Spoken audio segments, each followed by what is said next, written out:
Russell Westbrook in red, white, and blue Saturday night as he made his Washington Wizards preseason debut. Russ's first go-around with his third NBA team lasted just 17 minutes. He knocked down 4 shots in 10 attempts, 8 points, 3 assists, plenty of excitement as well for a Wizards team that could use a little excitement moving forward. Welcome in, everybody. It is the latest edition of Game Time. Good to have you with us. I'm Matt Weiner here, wrapping up the final night of the NBA preseason before opening night on Tuesday with the TNT doubleheader. We'll get to all 3 preseason games throughout the show, but this is a show for predictions as well. And for that, I'm joined by the Hall of Famer Isiah Thomas. And Zeke, let's get into this. We're going to go through a bunch of potential award winners and scenarios for the 2021 NBA season. And let's start with your Rookie of the Year pick. You know, Matt, I'm taking James Wiseman, Golden State Warriors. I think that the offense that they run and the style of play that they have is perfect for him. I think he'll get a lot of minutes, and I think he has the wow factor. And once he goes around the block, and what I mean by the block, I mean go around the league once or twice, I think he's going to figure the league out. And I think his talent and his athleticism will definitely take him to the next level. You know, I have no reason to think that James Wiseman won't have a really solid rookie season with the Golden State Warriors, but I'm going to go with LaMelo Ball, who was also the choice of the executives in the NBA.com GM survey, mostly because of the excitement factor. This guy is a gifted passer, and you know what that means, Zeke? It means highlights. It means people will be watching him, and I know the shooting numbers could be a little scary, and he's playing behind a couple of really good guards, but I see LaMelo Ball averaging 7-8 assists a game, and in what I think will be a crowded field, I think he's got as good a shot as anybody to walk away with Rookie of the Year. All right, let's go Coach of the Year now. Who you got? I'm taking Steve Nash, and the reason why I take Steve Nash, I think he's got a loaded team. He's got, a coaching staff that just is about as good as anybody. Got D'Antoni sitting next to him. He's got, Amari Stoudemire. They know their offense. They know their style of play. He's coming in with an understanding of how he wants to play. And then he's got the pieces and the talent to play that the way he wants to play. I think he's going to have a fantastic first year as a coach. And I do think he'll be the Coach of the Year. Certainly has the roster to make it happen. I chose Brad Stevens from the Boston Celtics as much as anything because he hasn't won the award yet. And Zeke, as you know, he is widely regarded as one of the best head coaches in the NBA. I like the continuity in Boston, as you'll see when we go over our standings here in a moment. I actually think the Gordon Hayward departure could sort of solidify some roles there in Boston as well. And I think at the end of it, he's got a good shot of being rewarded with his first ever Coach of the Year award. Time for Most Valuable Player. Zeke, who is it? I'm going to go with Kevin Durant. When he was healthy, he was the best player in the league at that time. Although LeBron James has the best, body of work over a period of years, I thought Durant, the way he was coming along and the way that he was playing the last couple of years before he got injured, he was looked at as the best player in the league. And I do think that he will come back and be able to reclaim that space and that title as the best player in the league.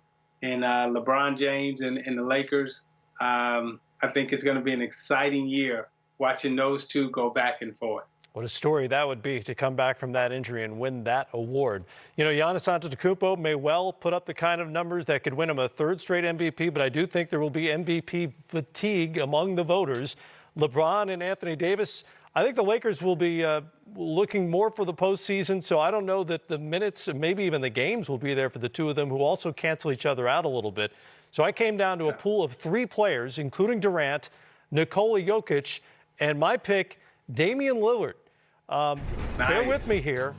The Blazers, if healthy, are deep and look like they could be back to where they were a couple of seasons ago when they were in the Western Conference Finals. I expect them to have a great regular season, and from where they were last year, that is the kind of storyline that often leads to an MVP vote. And Lillard, obviously, if he has another season where he's averaging 30 or something like that, and the Blazers are 3rd or 2nd in the West, that's a recipe for an MVP award. I personally would love to see Lillard win the MVP because I got great respect for his game. I love him as a person. And, he's the real deal. So if he wins the MVP, I think it would be great for him. It would be great for our league. And it would be a player that I think all the league has great respect for and would want to see him do well. Plus a great sign for Portland's regular season as well. As you know, the end of the regular season will conclude with a play-in for the final 2 spots in each conference in the postseason. So we decided to go 7 through 10 here for both sides, starting with the Eastern Conference. I've got Wizards, Pacers, Hawks, Magic. You have Indiana, Detroit, the Hawks in the same spot, and then the Wizards at 10. I always have to put the Pistons in the mix. Emotionally, sentimental, but also I think, with Blake Griffin being healthy, if he's healthy enough as a player, I think he's good enough to get the Pistons in contention. The noticeable absent I have is the Orlando Magic. I do think they'll be in the mix, but, the emotions of picking the Pistons, it came down to the Pistons and the Magic. Sorry, I got to ride with the Pistons. Totally understood. I love that you're not at all objective about this. There's nothing wrong with that. Top 6 in the Eastern Conference. I have Milwaukee winning it for a 3rd straight year. You've got the Bucks 2nd this time around. And your faith in the Nets in their first regular season with Durant and Kyrie Irving and Steve Nash is a little stronger than mine. I have them 4th there. But, obviously it could happen. I just think Durant will end up resting some. I think Kyrie, they'll be very cautious with them. And that's another team like the Lakers because of their experience and their talent. I don't think we'll particularly care about seeding. I like the Nets' talent. I mean, they have talent, and they got the 2 best players in the East on one team when I look at Durant and Kyrie Irving. And I also, Matt, I'm a little different than everyone else. I love the journey that Kyrie Irving is on as a person and as a player.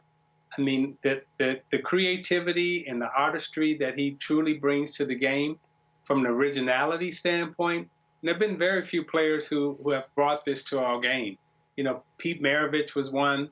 I was accused of being one at that time. And, understanding the artistry and the creativity that you try to paint from a masterpiece every single night, his personhood that I think he's developing and growing. I truly do love the journey that he's on. And he's already won a championship, so he doesn't have that pressure.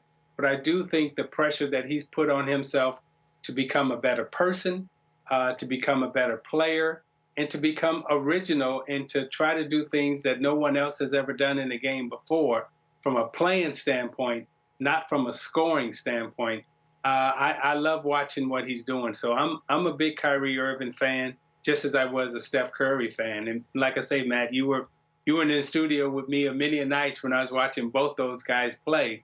And what Steph Curry and Kyrie Irving are doing and what they've done to the game from an originality standpoint and an artistic standpoint, I think it's beautiful to watch. There's also no one in the league bringing Sage to the arena, which Kyrie Irving is now doing as a visitor. Well, so he's got that for him as well.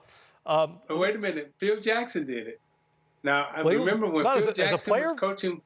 No, when Phil Jackson was coaching with the Chicago Bulls. Oh, sure, he did all kinds of stuff. Yeah, he would bring Sage, and he was on that mental kind of journey also. And I thought he brought the Bulls along with that. Mm-hmm. And if you listen to Kobe Bryant talk about his breathing, and you listen to Shaq talk about how Phil made such a difference in their life and their style of play, the way they played, I thought he connected. He connected the Buddha also with the game, which was a little different. And I think that's a path that Kyrie is on, and I love watching it.